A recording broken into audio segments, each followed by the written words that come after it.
नमस्कार दोस्तों। Darbhanga to Dubai कहानी बनते गई के सिलसिले में ये मेरी 13वीं कहानी है। उम्मीद है आपको पसंद आएगी। तो चले कहानी की ओर। आईना वन। साल 1987। सत्तार लॉज, उर्दू मोहल्ला, दरभंगा। मोहम्मद अंजार साहब मारवाड़ी कॉलेज में फिजिक्स के प्रोफेसर, जिनसे मैं ट्यूशन पढ़ता, के आलीशान भवन के सामने एक गुरुकुल। अंजार साहब के कारण ही मैं यहाँ शिफ्ट किया था। वे मुझे बहुत मानते, बाकी से अलग समझते। चाय के शौकीन, मुझसे चाय पत्ती भी नहीं मंगवाते। उन्हें मुझसे उम्मीद बड़ी थी। देखते ही देखते एक दिन एक कदम आगे बढ़कर ट्यूशन में सबके सामने भविष्यवाणी कर दी, ये लड़का इंजीनियर बनेगा। दिन बीतते गए, धीरे धीरे उन्हें अपने भविष्यवाणी पर शंका होने लगा। नजदीक रहने के कारण नजदीकी और बढ़ने लगी। उनके परिवार के बच्चे भी हमसे घुलने मिलने लगे। जुलाई अगस्त 1987। आकाश में बारिश और जमी पर बाढ़ का पानी कहर ढहा रहा था। दशकों का रिकॉर्ड टूट रहा था। दरभंगा चारों तरफ से घिरता जा रहा था। रेल और सड़क संपर्क सारे टूट रहे थे। बागमती किनारे के उस्मानी चबूतरा को अगर पानी छू दिया तो दरभंगा डूब जाएगा। अब पूरा चबूतरा ही डूब गया था। शनिवार 14 अगस्त 1987 देर रात्रि बागमती का बांध टूटा और दरभंगा का निचला हिस्सा डूब गया। मैं अंजार साहब के यहाँ चला गया। जिस कमरा में हम ज्ञान ग्रहण करते वहीं रात बिताई। सुबह देर से जगे। गली मोहल्ला चारों तरफ झील सा दृश्य। सड़क पर बाढ़ के पानी का तेज धार। दिन चढ़ने लगा। चाय से नाश्ता से खाने का टाइम आ गया।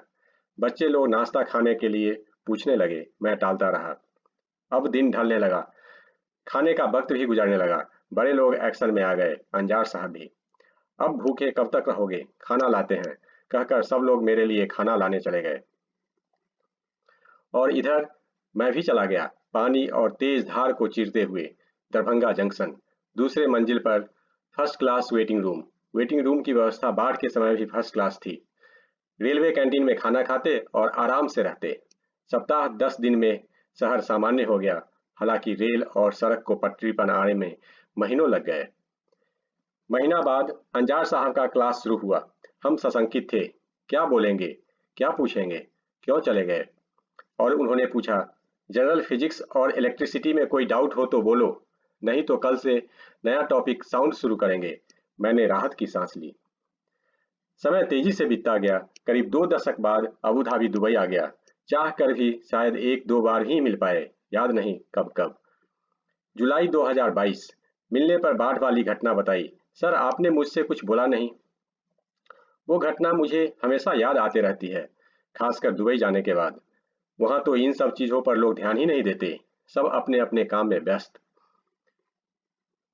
मुझे अक्सरहा लगते रहता जैसे कोई अदृश्य शक्ति वो सब देख मुझे बाहर की दुनिया दिखा, मानो आईना दिखा रहा हो, जैसे पूछ रहा हो, क्यों, जहां से चल दिए थे वहीं पहुंच गए। मैं बोले जा रहा था, क्या बोलते तुम्हें, उम्र ही क्या थी तुम्हारी, सादा कागज की तरह थे, जो देखे वही दिखा। खाली रहने पर ऐसे ख्याल आते हैं, अंजार साहब ने संक्षिप्त में बोला। सर ये अजवा खजूर और मेरा पसंदीदा रबिया चाय पत्ती आपके लिए, इसीलिए मैं तुमसे चाय पत्ती नहीं मंगवाता था, उन्होंने मुस्कुराते हुए बोला। कुछ देर बाद आशीर्वाद ली और चलने की आज्ञा मांगी। सामने सत्तार लॉज आज भी गुरुकुल की परंपरा बरकरार रखा था। जून 2022। अरे आपने तो मिलने से पहले ही मिलने की कहानी लिख दी, श्रीमती जी ने रिव्यू करते हुए बोला। मिलने के बाद भी तो यही बात होगी, मैंने जवाब दिया। बस अब इंतजार है मिलने का। धन्यवाद।